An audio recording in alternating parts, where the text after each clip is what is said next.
কিষাণ মোর্চা জেলার vice president Tapan Mondal মহাশয় বক্তব্য রাখছে।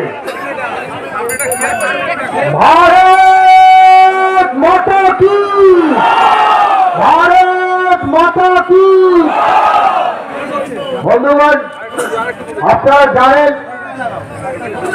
আজকে আমাদের থানা রেপুটেশন কেন, সেই বিষয় নিয়ে আমি কয়েকটা কথা বলবো। তার আগে একটু বলে নিই, আমাদের মধ্যে উপস্থিত আছেন হাওড়া গ্রামীণ জেলা নবনির্বাচিত এবং এই মন্ডলের সভাপতি ভাই সুনীল থেকে শুরু করে পল্টু থেকে শুরু করে যারা এই কর্মসূচিটাকে অ্যারেঞ্জমেন্ট করেছেন। আমরা এটা বলতে চাই, বাগনান থানাকে একটু প্রমাণ করে দিতে চাই।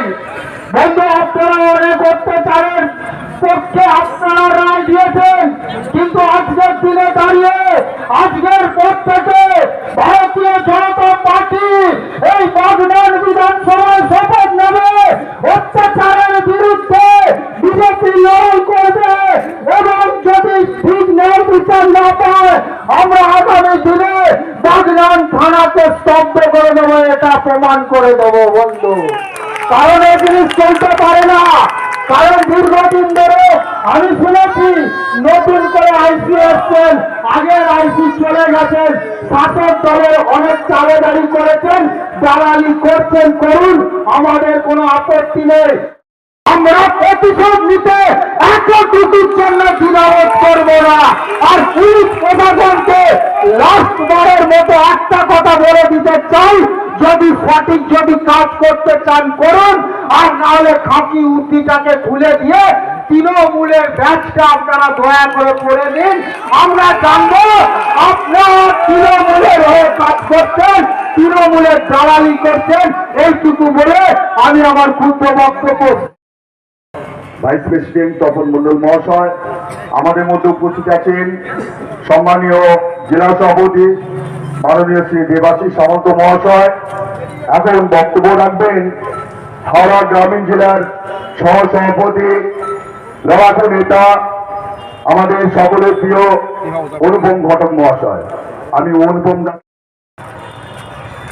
ভারত মাতা কে, ভারত মাতা কে, বন্দে বন্দে। বন্ধুগণ, আপনারা জানেন ভারতীয় জনতা পার্টির নেতৃত্বরা কিছুদিন আগে বাগনান থানায় এসেছিলেন। আমরা সবাই এসেছিলাম। হারলেন অঞ্চলে একটি বুথ সভাপতির মেয়ে 80% হ্যান্ডিক্যাপ, সেই মেয়েটিকে আমরা যখন দেখি আমাদের নিজেদের চোখে জল এসে গেছে। যে মেয়েটি কথা বলতে জানে না, ইশারা করছে, হাত পা বাঁকা, এইরকম একটি মেয়েকে রাতের অন্ধকারে তাকে তুলে নিয়ে চলে যায় এবং তার উপরে কোনো ধর্ষণ করা হয়। আমরা সেদিনই সকালবেলা আমরা প্রশাসনের দ্বারস্থে ছিলাম।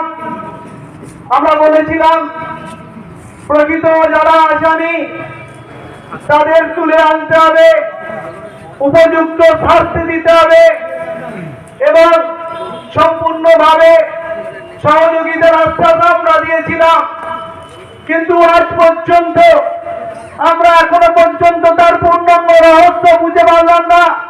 একজনকে অ্যারেস্ট করা হয়েছে, মেয়েটি বলছেন আরো 3 জন ইশারা করে দেখাচ্ছে 3 জন তাকে রেপ করেছে।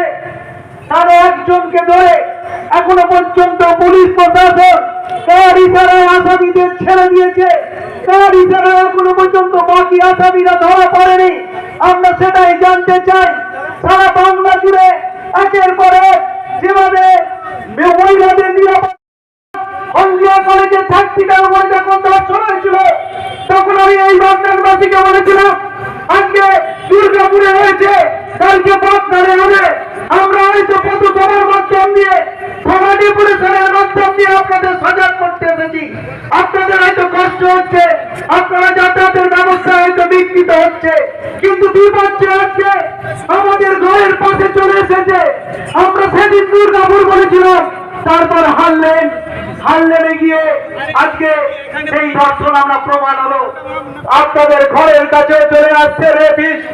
তাই আমরা বলছি আপনার জাগরণ সারা বাংলায় দিনের পর দিন এই দর্শনকারী সারা বাংলায় যেভাবে দর্শন করছে, এই রাজ্য সরকারের মদতে আজকে রাজ্যের মাননীয় মুখ্যমন্ত্রী দর্শনকারীকে খুঁজে পায় না।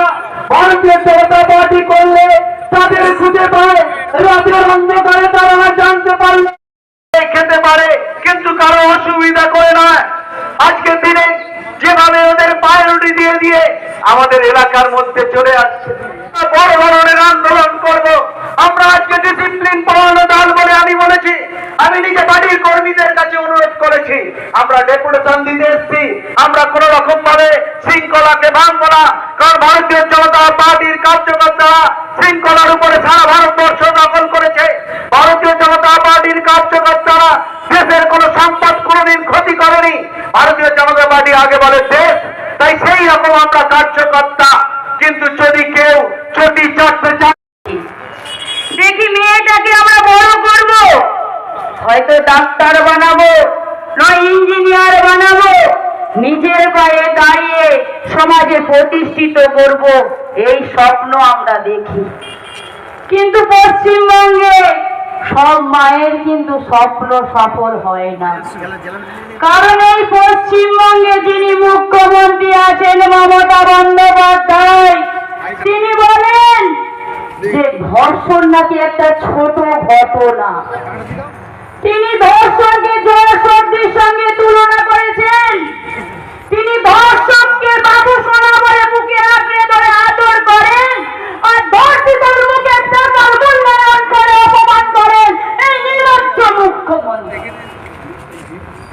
আপনি ভাবছেন যে আপনার মেয়ে বড় হলে তাকে তো স্কুল কলেজ করতে হবে। আপনার এলাকায় এই এলাকার সমস্ত